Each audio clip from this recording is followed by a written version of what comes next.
All right, welcome to the deep dive. We've got a stack of source material in front of us today, and it's taking us somewhere specific. Los Angeles, June 2025. Right. Now, you might picture, sunshine and movie premieres, but the scene these sources paint is quite different. They describe it as a real political showdown. Yeah, it really turns the City of Angels into a stage for some, well, pretty intense national drama. That's a good way to put it. When we unpack these reports, what you see is this convergence of events, federal immigration raids kicking off these widespread protests, and then a really, really controversial decision to deploy federal troops. It feels less like La La Land and, more like what one source called it, Law and Order, LA Chaos Edition. Exactly. It has that kind of feel to it. So our mission here, pulling only from this material we have, is to guide you through this whole unfolding situation. We want to map out the sequence of events, understand who the key players were and how they reacted. Get into the weeds of the legal battle that erupted. Yeah, and really grasp what the scene was like, on the ground. It's about pulling out those crucial details, those surprising moments that just make this situation jump off the page. And these sources show us it ignited incredibly fast. Just bang. It really did. The spark, according to these reports, was Friday, June 6, 2025. That's when ICE, Immigration and Customs Enforcement agents, started conducting sweeps across Los Angeles. And these weren't random, were they? They specifically targeted workplaces. Exactly. Areas known for manufacturing, warehouses, places like the Garment District, other parts of the city, too. And the Department of Homeland Security, DHS, they stated that over 118 people were arrested just in those initial sweeps. The material gives some vivid details, too, about how it happened. It describes agents storming, specific places like a Home Depot, a fashion district warehouse. Communities like Paramount are mentioned. The picture painted is of agents basically rounding up workers really quickly. In the reaction. Immediate. Like, protests started almost right after the raids began. People were out on the streets chanting ICE out of L.A. You saw flags described, too? Yeah, Mexican, Honduran, Salvadoran flags representing the communities being directly hit by this. And it sounds like things escalated pretty quickly from just chanting. Oh, yeah. Reports mention things like throwing eggs, bottles, protesters blocking streets. Suddenly, downtown L.A. is being described in these sources as turning into this maze of anger and defiance. And this wasn't just a Friday flash in the pan. No, definitely not. By Saturday, the protests had grown significantly. We saw accounts of, like, a car being set ablaze in Compton and demonstrators reportedly looting a gas station over in Paramount. So the tension was really, really boiling over by then. Which brings us, I guess, to the next massive turn, the one that really upped the ante. President Trump's decision about deploying troops. Right. That was Saturday, June 7th. President Trump signs a presidential memorandum. And the reports indicate this was specifically to deploy 2,000 National Guard troops to Los Angeles. And the way he did it was key, right? The legal mechanism. Exactly. He didn't go through California's governor, which is, how these National Guard deployments usually work. He bypassed the state. He did. The material states he invoked a very rarely used provision of the Insurrection Act. That sounds serious. It is. And the sources highlight this historical point. It's a move not seen since 1965. When federal troops were sent to Alabama. So it immediately raises these huge legal stakes. And the reports show he didn't stop there. He doubled down. He absolutely did. On Monday, June 9th, he reportedly authorized an additional 2,000 National Guard troops. So that brings the total Guard deployment to 4,000. 4,000 Guard members. And that's a huge number on its own, but the sources also mention other forces being brought in. Right, there were Marines, too. Yes, adding to the scale, 700 Marines from Camp Pendleton were also deployed. Their stated mission, according to U.S. Northern Command, was specific: protecting federal property and personnel. So you end up with this very substantial federal military presence coming into the city. A really significant presence, yeah. What was President Trump's public justification for this, this large-scale deployment, according to the sources? Well, he framed the protesters as, quote, violent insurrectionist mobs. He claimed they were threatening federal immigration operations. Oh, okay. The material actually quotes a Truth Social post where he declared, order will be restored, the illegals will be expelled, and Los Angeles will be set free. Wow. So that's presented as both his rationale and kind of a rally cry. Exactly. A potent rally cry. Now, as you'd expect, California's leaders, they weren't quiet about this. There was immediate, strong pushback described. Oh, yeah. Governor Gavin Newsom was particularly vocal. We see quotes from him calling Trump's move reckless, illegal, and even disrespectful to our troops. He used social media, too. He did, Platform X, accusing the president of creating fear and terror to take over a state militia and violate the U.S. Constitution. Strong words. And it wasn't just words, right? Legal action followed pretty quickly. Right on Monday, California Attorney General Rob Bonta announced a lawsuit against the Trump administration. In the argument. The core argument presented is that federalizing the California National Guard without state approval is, well, basically an abuse of power. Los Angeles Mayor Karen Bass also weighed in, didn't she? Offering her perspective. She did. She reportedly called the deployment itself provocation.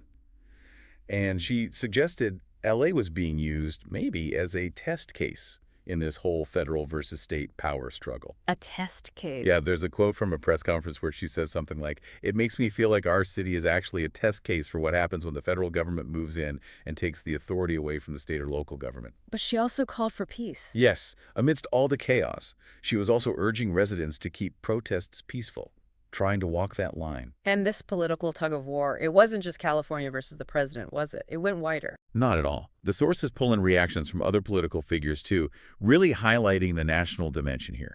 You have independent Senator Bernie Sanders quoted calling Trump's actions a step toward authoritarianism.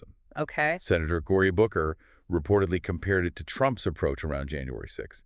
But then, on the other side, you have Republican Senator Markwayne Mullin defending Trump. What was his argument? Claiming the protests were led by illegals attacking law enforcement. So the material really presents this as a major political tug of war playing out on a national stage, with LA kind of caught right in the middle. So while all that legal and political battling was happening, what was the actual scene like on the streets? By Sunday, things seemed to have gotten particularly intense. Oh, definitely. By Sunday, June 8th, the protests had spread really widely across downtown LA. Reports describe thousands marching. Where were they marching? There was one large demonstration described going from City Hall all the way to the Metropolitan Detention Center. That's a federal facility holding some of the detained immigrants. So a very symbolic target. And the scenes described sound pretty chaotic. Absolutely. The material details, protesters actually blocking the 101 freeway, you know how vital that is in LA? Yeah, shuts things down. And here's a really striking detail, almost surreal, from reports. Self-driving Waymo taxis were set on fire. Burning driverless cars. Yeah, burning Waymos. And fireworks were also reportedly fired at police under a bridge somewhere. That image of burning self-driving cars, it certainly captures the intensity and maybe a uniquely LA element to the unrest described. How did law enforcement, LAPD, respond to that level of disruption? Well, the LAPD declared downtown an unlawful assembly area. They used tactics like tear gas, rubber bullets, flashbangs, trying to disperse the crowds. Arrests were made. Quite a few. According to the sources, at least 150 people have been arrested since Friday, and about 10 officers were injured, mostly minor injuries reported. Did the police chief comment? Yeah, LAPD Chief Jim McDonnell is quoted blaming the most severe violence on, quote, anarchists, trying to distinguish them from the core immigration protesters. And the National Guard troops. They were actually on the ground by Sunday afternoon. Yes. Reports indicate by Sunday afternoon, about 300 Guard troops were visible, stationed around federal buildings, like the Edward R. Roybal Federal Building. How are they positioned? Often standing alongside riot police. Now, their stated mission was narrow protect federal personnel and property. They weren't supposed to be doing immigration raids or general policing. But their presence alone. Exactly. The material notes that for many protesters, just seeing them arrive felt like a major escalation of the whole situation, made things feel much more tense. This all comes back to that central legal question, doesn't it? The legality of using the Insurrection Act like this. That seems to be the heart of the court battle. It really is.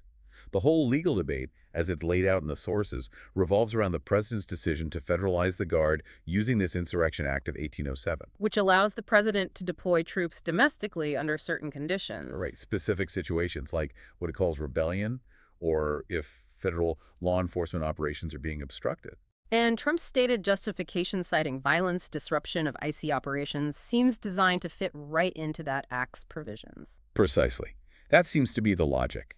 However, critics, as noted in these reports, they argue the president is really stretching the law here, stretching its intent, its scope, basically using it to justify what they see as a power grab. Did any legal experts weigh in within the source material? Yes, Stephen Vladek, a law professor at Georgetown, is mentioned. He pointed out that while Trump's order didn't explicitly authorize the Guard to, say, make arrests or use lethal force, Okay. it also reportedly lacked clear guidelines on when force might be okay. And he suggested this ambiguity could potentially lead to, dangerous escalations. It makes sense. The reports also mentioned Defense Secretary Pete Hegseth's role, noting his warning that 500 Marines back at Camp Pendleton were on high alert, basically ready if the unrest kept going. And what about the Posse Comitatus Act? Isn't that the law that usually prevents the military from acting as domestic police? It is, generally speaking. The Posse Comitatus Act of 1878, it prohibits using federal troops for domestic law enforcement unless specifically authorized by the Constitution or an act of Congress. So the Insurrection Act is the exception. Exactly. The Insurrection Act is that specific exception. It provides the legal pathway around Posse Comitatus under those limited circumstances. So California's lawsuit isn't necessarily challenging the existence of the Insurrection Act exception itself. No, it seems more focused on its application in this specific case. How so? Their argument, as presented in the lawsuit details, really centers on a violation of the 10th Amendment, the one that reserves powers to the states. Right, state sovereignty. Precisely. California is arguing that the federal government, just bypassing the state governor, federalizing their state militia without consent, that violates this fundamental principle. The reports frame it as a really significant constitutional showdown, one that could set a major precedent for future federal-state fights over military power. Beyond the legal wrangling and the politics, what did the sources say about the human impact, especially on the immigrant communities who were initially targeted? The material is pretty clear about that. There was a significant human cost, a lot of fear described, especially among workers, folks in low-wage jobs like the garment industry. Fear of what exactly? Fear of just going about daily life, going to work, obviously, but also simple things like going to church or even seeing a doctor. Just being out in public felt risky. Were there efforts mentioned to support those communities? Yeah, the Garment Worker Center, for example, reportedly held Know Your Rights seminars that Saturday. It highlights the vulnerability people felt, the need for information. And did we hear from protesters themselves in the sources? Yes, there's a quote from one protester, Ron Gochez, who apparently told Reuters that the resistance shows they cannot go to anywhere in this country where our people are and try to kidnap our workers without an organized and fierce resistance. So real defiance there. Definitely. And the arrest of well-known figures, like a union president named Huerta during one raid, that was also noted as something that really fueled the anger on the streets, added to the feeling of being under attack. For people living in LA, seeing the National Guard on the streets, that must have triggered some powerful, maybe difficult memories. It absolutely did, according to the reports. The sight of the Guard reportedly served as this chilling reminder of the 1992 LA riots. Marines were deployed back then, too. But there was a key difference this time. A crucial difference highlighted in the sources. Yeah. Back in '92, the governor asked for federal help. This time, President Trump reportedly acted unilaterally against the state's wishes. Okay. And the material notes that distinction really mattered. It made the current situation feel less like assistance and, to some residents, more like an occupation.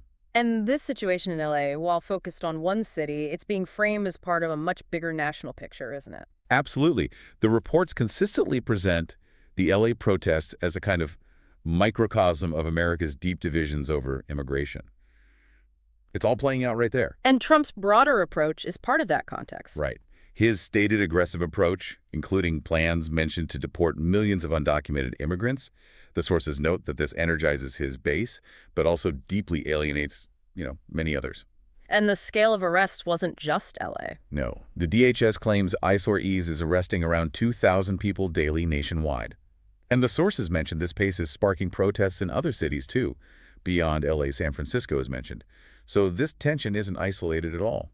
And President Trump's rhetoric during this time, described in the sources, didn't exactly cool things down either. Not according to the material, no. The sources mentioned his Sunday proposal to actually ban masks at protests. Ban masks? Yeah, with posts reportedly saying things like, masks will not be allowed, what do these people have to hide?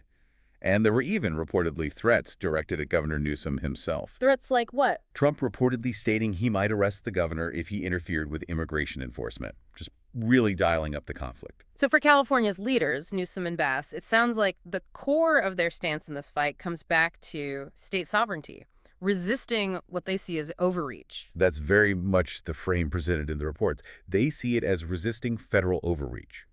Governor Newsom's lawsuit, Mayor Bass's public statements, it all signals this clear willingness to push back hard, fight this in the courts politically, even if it means escalating the confrontation.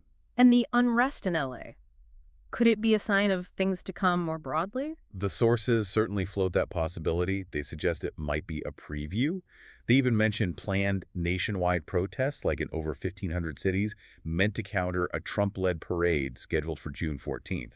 So it indicates the potential for this kind of tension to spread far beyond LA. It feels like there's so much heavy, intense material here, but also, as you mentioned earlier, some details that feel uniquely LA. There's a dash of that for sure. I mean, setting fire to self-driving Waymo taxis, it's just such a specific, bizarre detail that sticks with you. Right. Something perhaps only LA could provide. Or thinking about deploying thousands of troops and, as one source kind of noted, mentally comparing that number to a major music festival lineup, like Coachella. It just highlights the almost surreal nature of this intense conflict unfolding in a city known globally for glamour. And the political sparring you mentioned. Yeah, Newsom reportedly calling Trump a dictator on X. It adds this really dramatic layer to the reality of the discourse described. Very pointed. So let's bring it back to the immediate situation. As of June 10th, 2025, which is where these sources largely leave off their immediate reporting, Los Angeles is still tense. Very tense. The additional troops, the second wave, are expected to arrive within days, although, there could always be logistical delays getting them fully in place. And the protests weren't stopping. No. They were reportedly planned for a fourth consecutive night when these reports were compiled. So it shows the sustained nature of the unrest on the ground. People weren't backing down. And as we discussed, California's lawsuit is moving forward. That could be huge. Absolutely. That legal challenge could force a major reckoning, legally speaking, and potentially set a really significant precedent for that balance between federal and state power. So for the people actually living in LA at that moment, the reports suggest the big immediate question they're facing is this just a fleeting flare-up or the start of something bigger? Yeah, what does this mean long term? And for the rest of the country watching, the questions raised are things like, will President Trump's hardline approach actually restore order? Or is it just going to inflame tensions even further, maybe nationwide? And can California's leaders, Newsom and Bass, find that tricky balance between keeping the peace somehow while also actively resisting the federal actions they see as illegal or wrong? It's a huge challenge for them. One perspective that really comes through in the sources, though, is about LA's own history. It's often presented as a city with more, grit than glamour, a history of resilience and rebellion. That definitely comes across, whether it's the protesters blocking freeways or the lawyers filing lawsuits in court or just residents demanding their voices be heard. The material emphasizes that the city isn't just passively accepting this. Right. They make it very clear that as of Juneteenth, this story is really far from over. Yeah, it feels like a chapter break, not the end.